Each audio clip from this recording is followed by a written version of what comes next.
तो सबसे पहले मैं गुरु जी की कुछ ऐसी बातें जो उन्होंने हम सब के लिए, गुरु जी वन टू वन कुछ बातें कहा करते हैं।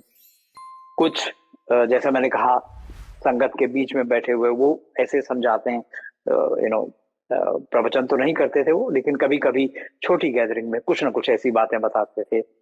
कुछ ऐसी बातें उनमें से ऐसी हैं जो जो मेरे आपके या इसके उसके लिए नहीं, वो हम सभी के लिए, हम सबका कल्याण करने के लिए वो शब्द उनके बहुत ही महत्वपूर्ण हैं जो उन्होंने कहे। और वो रास्ता उन्होंने जो हमें बताया, समझाया, वो बहुत सरल है। ऐसा नहीं है कि हम जिसका पालन ना कर सकें। तो पहले मैं ऐसी कुछ बातों के बारे में कुछ चर्चा करेंगे, और फिर उसके बाद जो मेरी जर्नी है, जिसमें मैंने जैसे कहा कि हमारा जो कल्याण, शारीरिक, मानसिक या कोई और जो भी कल्याण उन्होंने करना था वो किया, और इसके अलावा जो हम पर अपनी दया दृष्टि बनाई हुई है उसके बारे में भी चर्चा करेंगे। तो सबसे पहली बात तो संगत जी, गुरु जी ने जो हम सबको समझाया वो ये है कि गुरु जी कहा करते थे, मैं ਤੁਹਾਨੂੰ रब नाल मिलान आया। लोकी रब ਨੂੰ भुले बैठे ने, रब तो डरना नहीं चाहिए, रब नाल प्यार करो। तो बात सही है, ये समय ही बड़ा भयानक है, कलयुग, और अभी तो घोर कलयुग, और ना जाने और क्या क्या देखना है। तो इस कलयुग में, और गुरुजी ये जानते हैं कि ये ऐसा समय है जिसमें हमारे लिए, साधारण जीवों के लिए, ईश्वर के लिए समय निकालना बहुत कठिन काम है। क्योंकि हम अपने जीवन को आगे बढ़ाने में, हम अपनी पारिवारिक रिस्पॉन्सिबिलिटीज को तय करने में इतने व्यस्त हो जाते हैं, क्योंकि होड़ मची हुई है चारों तरफ।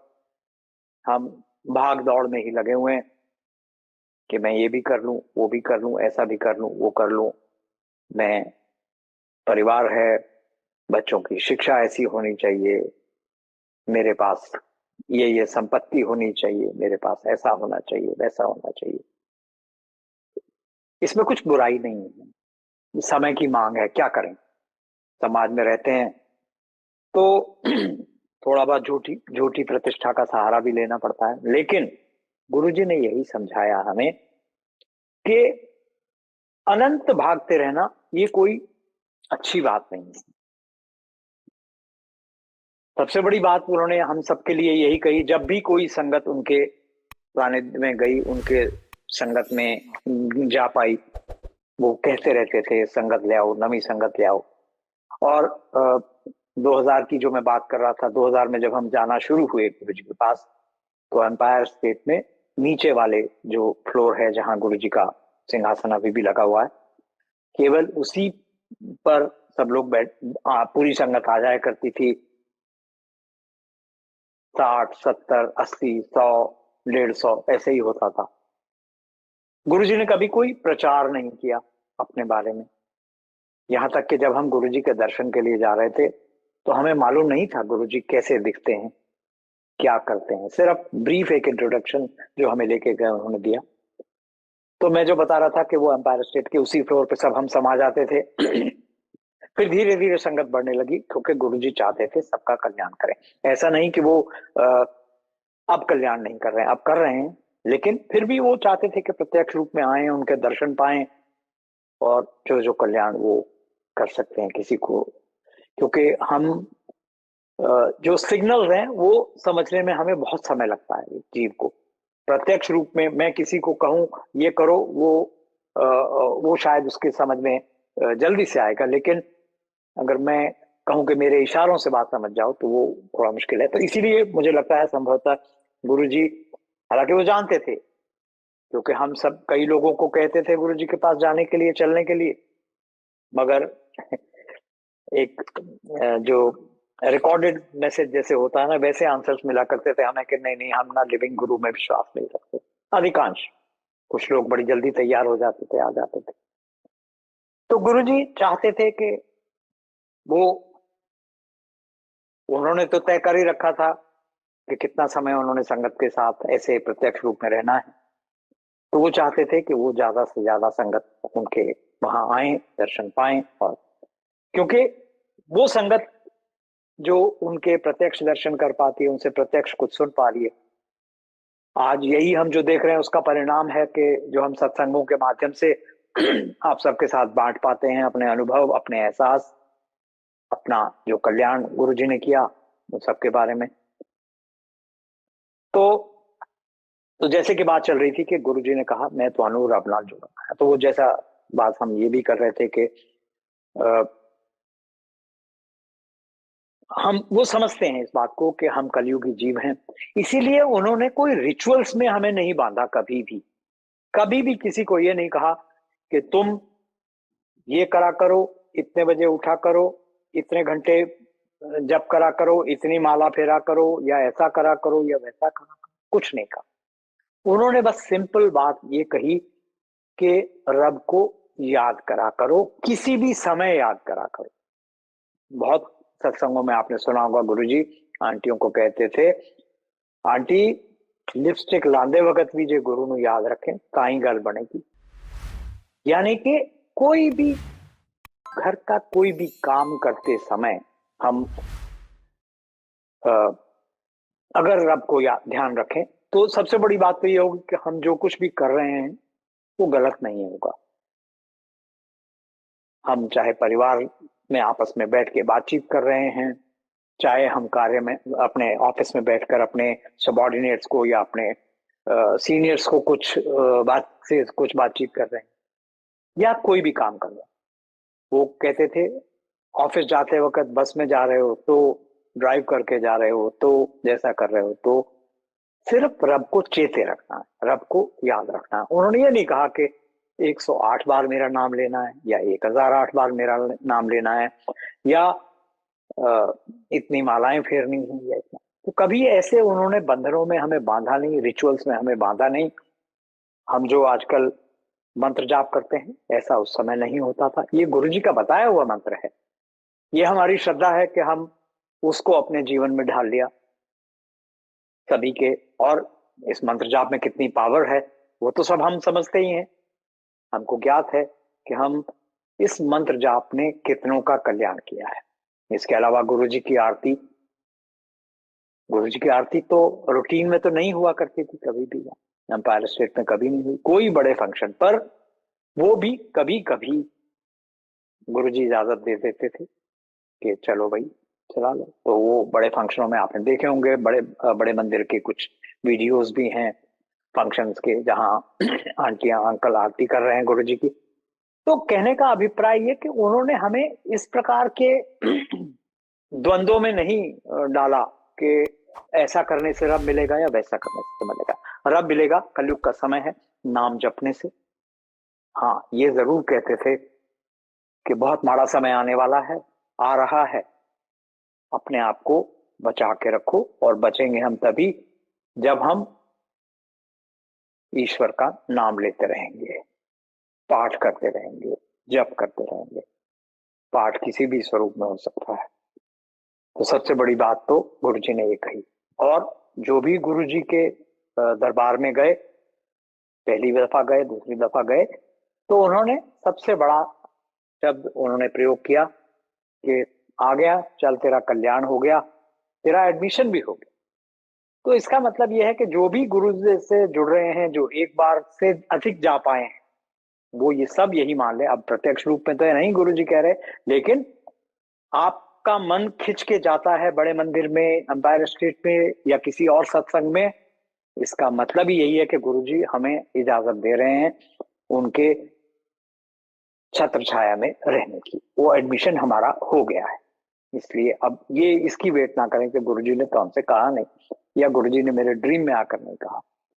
आप बार बार आ जा रहे हैं, that is more than enough. आपका मन लग रहा है, that is more than enough. तो उन्होंने कहा कि जो संगत में आ गया उसका कल्याण निश्चित है। फिर वो ये कहा करते थे कि जा ऐश कर। इसके अलग अलग मीनिंग हम संगत ही डिवाइस करती रहती है।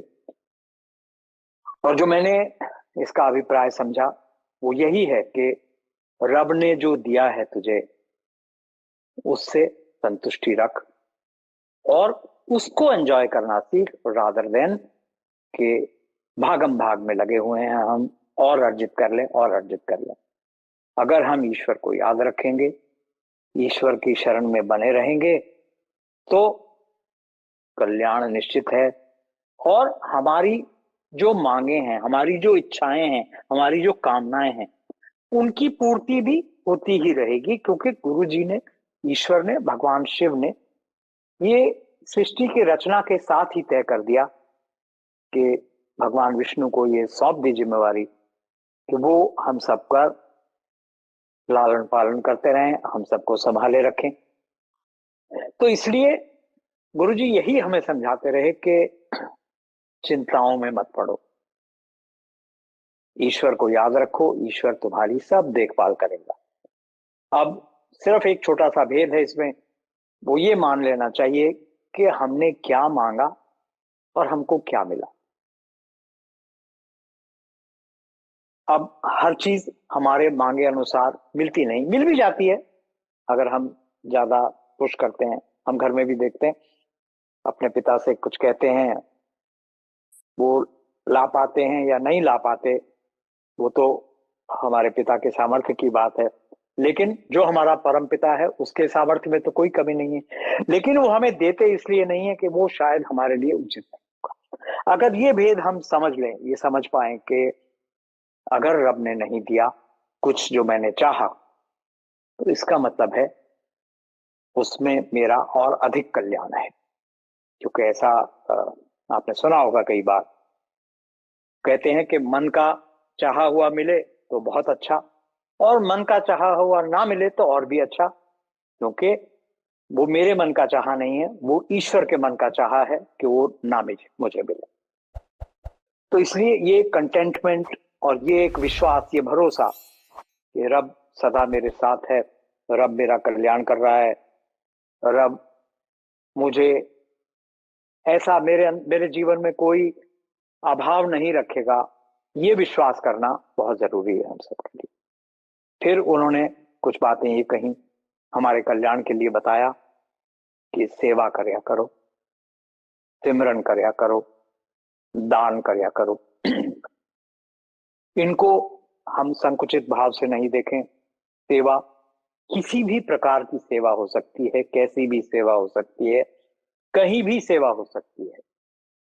हम शारीरिक रूप में कहीं कुछ काम कर सकते हैं, वो अच्छी बात है। हम किसी को कोई मॉरल सपोर्ट दे सकते हैं, वो एक अच्छी बात है। हम किसी को कोई आर्थिक सहायता कर सकते हैं, वो भी एक सेवा है। अब दान से अभिप्राय ये नहीं है कि इंस्टीट्यूशन ए में दान करना है या बी में करना है या किसी मंदिर, गुरुद्वारे, मस्जिद, चर्च में करना है, वो संकुचित नहीं। भाव ये कि अपने आय का एक हिस्सा जो भी आप डिसाइड करें, ये उन्होंने ये भी नहीं बांधे, हालांकि हमारे जो शास्त्रों में विधान है कि एक दशांश जो है 1/10 ऑफ आवर, बट उन्होंने कोई ऐसे बंधन नहीं बांधे। उन्होंने कहा कि सेवा में प्रवृत्त हो, सिमरन करते रहें। और सिमरन, जैसा कि अभी हम बात कर रहे थे, वो किसी भी प्रकार का सिमरन हो सकता है, जरूरी नहीं है कि एकांत में बैठकर वो करना। एक उसके एक अलग अभिप्राय है, उसके एक अलग लाभ है। वो it should not be discounted कि नहीं, ऐसा नहीं। लेकिन अब होता क्या है कि हमें समय मिलता नहीं, हम भूल जाते हैं फिर कि भाई रब को याद भी करना है। तो वो कहते हैं रब को याद करो, सबसे पहली बात यह है। फिर अगर आप समय निकाल सकते हो, अमृत वेला, नो प्रॉब्लम, बहुत अच्छी बात है। एकांत में बैठकर थोड़ी देर समाधि लगाकर नाम जपना, बहुत अच्छी बात है। तो इन सब से नहीं, लेकिन केवल ये मान लेना कि वो सिर्फ वही करना जो है वो रब का नाम लेना है, उससे उस जो गलत फहमी से हमें गुरुजी ने दूर किया। और उन्होंने कहा दान दिया करो। दान केवल दान पात्र में डालने से नहीं होता, किसी को भी, जो भी जरूरतमंद है उसको अगर हम आर्थिक सहायता कर सकते हैं तो करनी चाहिए। तो ये कुछ बातें ऐसी थी जो गुरुजी ने हमें समझाई, ताकि हम, जैसा मैंने एक बार पहले भी कहा, कि हम मनुष्य से मानव कैसे बने, हमारे अंदर मानवता कैसे जगे। वो ऐसे ही जगेगी जब हम कुछ कुछ कुछ कुछ कुछ कुछ करके अच्छे कर्म करेंगे। और वो कहा करते थे अक्सर, चंगा बंदा बन, चंगे कर्म करया कर। तो वो सबसे बड़ा एम्फेसिस उनका इसी तरफ था कि हम अच्छे बने, अच्छे बनेंगे तो रब हमारे साथ ही रहेगा। रब कहीं दूर है नहीं, रब हमारे साथ ही है। केवल हम उसको भुला देते हैं, उसको भूल जाते हैं, उसको खो बैठते हैं। जैसे बच्चा मेले में जाता है ना, अपने माता पिता से विमुख हो जाता है, अपनी वो दुनिया की मेले की चकाचौंध में रम जाता है। वो देखने लगता है कि यहाँ गुब्बारे लगे हैं, यहाँ लाइटें लगी हैं, झूले खेल झेल रहे हैं। हमारी भी अवस्था वैसी है, हम उस परम पिता परमात्मा को भूले बैठे हैं इस सांसारिक चकाचौंध में। तो ये उन्होंने कुछ बातें कही। तो संगत जी, ये ऐसी बातें जो हम सबके काम आने वाली हैं, इन पर अगर हम आगे बढ़े तो अब मैं अपनी जर्नी जो जिसके लिए आज का ये सत्संग में इकट्ठे हुए हैं हम सब, वो मैं आपके साथ शेयर करना चाहता हूँ। छोटे छोटे सत्संगों में मैं बहुत सारे सत्संग आपके साथ बांटता हूँ, जो क्योंकि गुरु जी ने हमारे, और गुरु जी ये भी जानते हैं कि कलयुग में हम शारीरिक, मानसिक और अनेक अनेक प्रकार की पीड़ाओं से दुखी हैं। हम कंपटीशन से दुखी हैं, हम ईर्ष्या से दुखी हैं, हम जिस गति से हमको चलना चाहिए उस गति से नहीं पहुंच पा रहे हैं कहीं, तो उस बात से भी दुखी। तो हर प्रकार के दुख हमने सहेजे हुए हैं, अपने पास सहेज के रखे हुए हैं।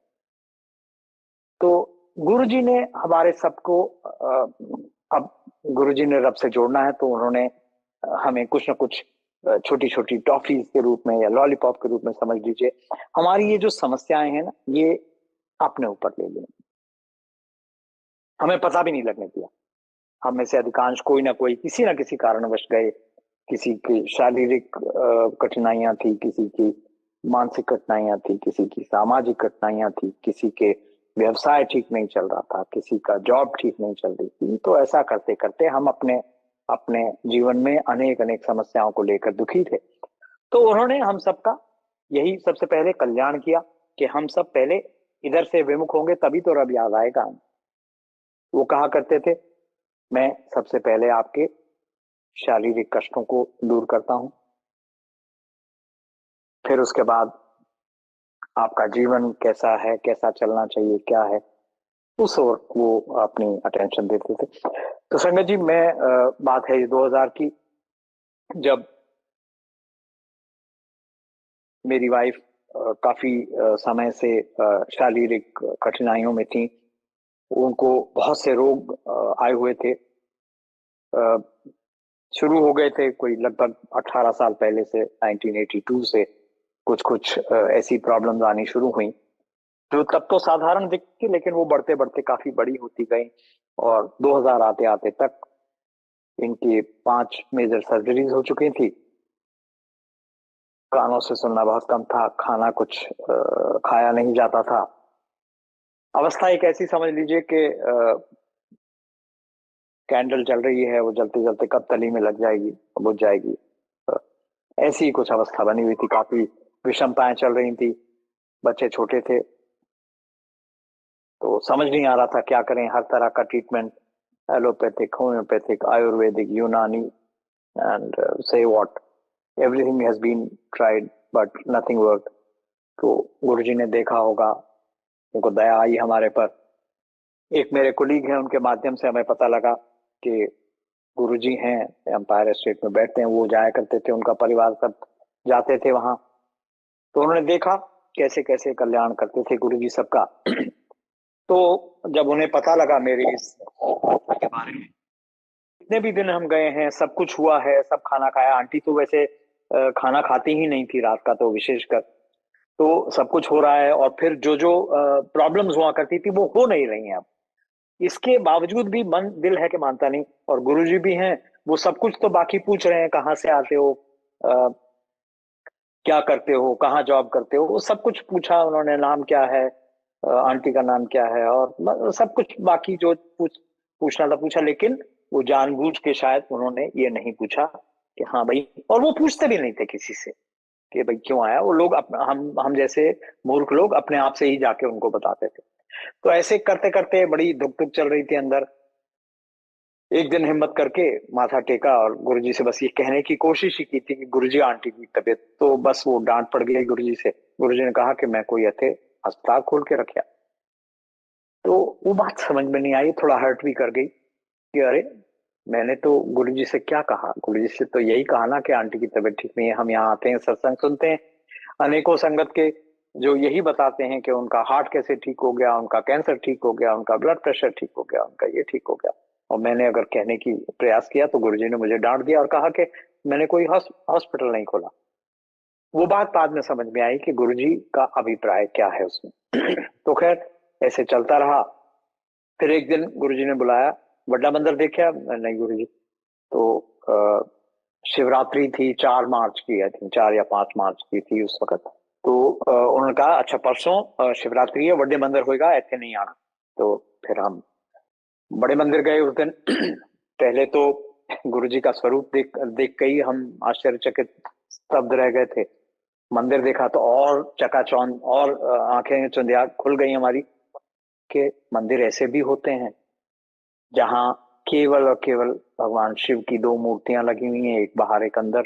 गुरु नानक जी की तस्वीर लगी हुई है, गणेश जी बाहर द्वार पे विद्यमान है। और कोई घंटे नहीं बजाने, कोई पूजा की थाली नहीं ले जानी, कोई पूजा अर्चना ऐसे हमको नहीं करनी। वो गुरु जी आएंगे, वही बैठेंगे। वो एक और गुरु जी का सिंहासन लगा हुआ है, वो आएंगे, संगत को ब्लेस करेंगे, शब्द कीर्तन चलेगा।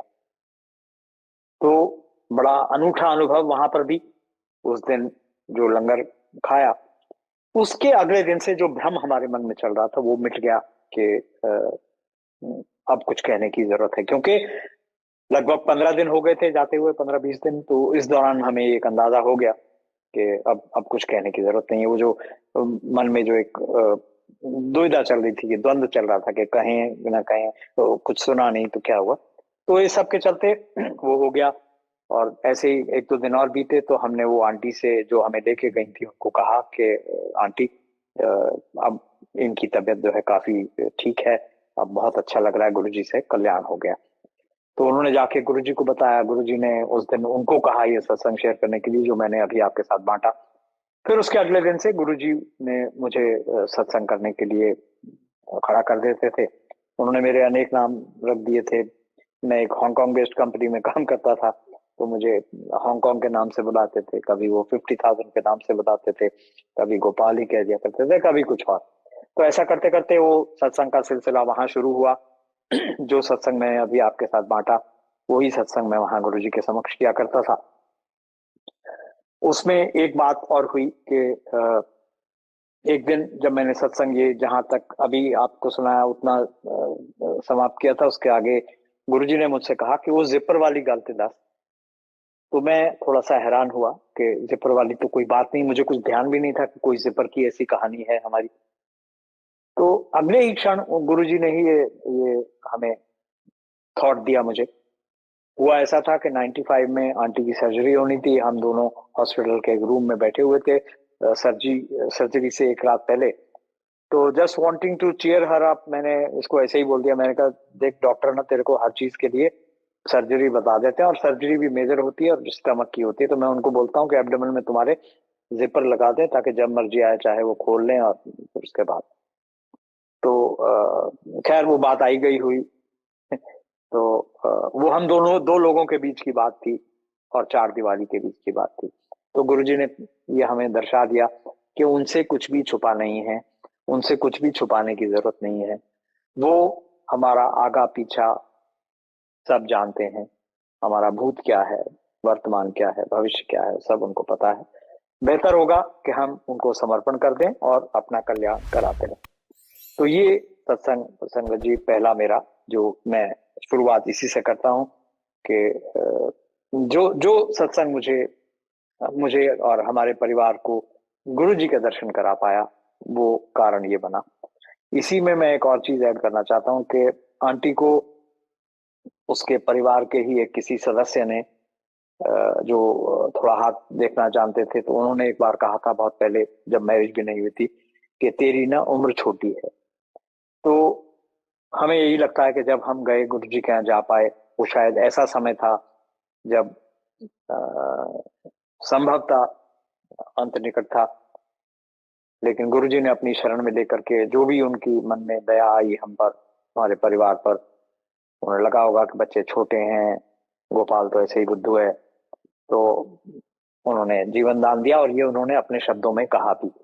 एक बार लोहड़ी के दिन आंटियां ये मंदिर में थी, कुछ सेवा वगैरह कर रही थी, तो गुरुजी आए। गुरुजी ने जो सेवारत आंटियां थी उनको पहले तो सबको, जो संगत बैठी थी उनको प्रसाद दिया, फिर इनको बुलवाया सेवादारों को, और इनको सबको प्रसाद दिया। तो ये आंटी जब प्रसाद देके गई तो पीछे जोशी आंटी थी, उनको कहा कि देख रहा है गोपाल आंटी मरण चली सी, उनकी नींद सोनी हो गई। तो ये बात गुरुजी ने भी अपने मुख से कही कि ये बिल्कुल ऐसा समय था। तो गुरुजी जैसा गुरुजी अक्सर हम सबको समझाया करते थे, मैं तुम्हारे जीवन की सबसे पहले सुरक्षा करता हूँ, तुम्हारे शारीरिक रोगों की सुरक्षा करता हूँ, फिर उसके बाद जो तुम्हारी जो दुनियावी चीजें हैं वो देता हूँ। तो ये संगत जी पहला सत्संग। इसके बाद और छोटे छोटे अब मैं करके, क्योंकि ये मेन था, तो मैं अब इसमें अब हमने तब से पूरे परिवार जाना शुरू कर दिया, और भी लोग मेरे परिवार के sisters, brother in law, niece etcetera, सभी लोग हम जाना शुरू हो गए कि यहाँ संडे के संडे एम्पायर स्टेट से फ्री होके ये काम बड़े मंदिर में करना है और वहां से फिर घर जाना। तो होता रहा, चलता रहा कुछ समय तक ये लगातार। एक दिन ऐसा हुआ कि बड़े मंदिर के रास्ते में बहुत जैम था वहां से, क्योंकि वो आपको पता है उधर बहुत सारे वो हैं फार्म हाउसेज हैं जहाँ शादी ब्याह के लिए वो दिए जाते हैं। तो पूरा ट्रैफिक जैम था, हम नहीं जा पाए। तो उस दिन फिर हम सीधे घर चले आए। तो अब जो काम मुझे सौंपा था वो होना, उसका जो वो था वो थर्सडे को होता था। तो मेरे मन में थोड़ा चोर आ गया कि भाई अब ठंड का मौसम है, अब जाएंगे, तो इसलिए मैं ऐसा करने लगा कि पहले घर आ गए अपने, और अगले दिन दिन में या उसके अगले दिन किसी भी वक्त दिन में जाके वहां वो काम किया। लेकिन ये नहीं समझ में आ रहा था कि गुरुजी ने अगर कुछ ऐसा कहा है तो वो हमारे कल्याण के लिए, और वो उसी वक्त करना होता। तो एक दिन गुरुजी ने, जब मैं माथा टेक रहा था, मैंने टोका और कहने कि वो कम करके ना फिर कर जाना है, पहले नहीं जाना।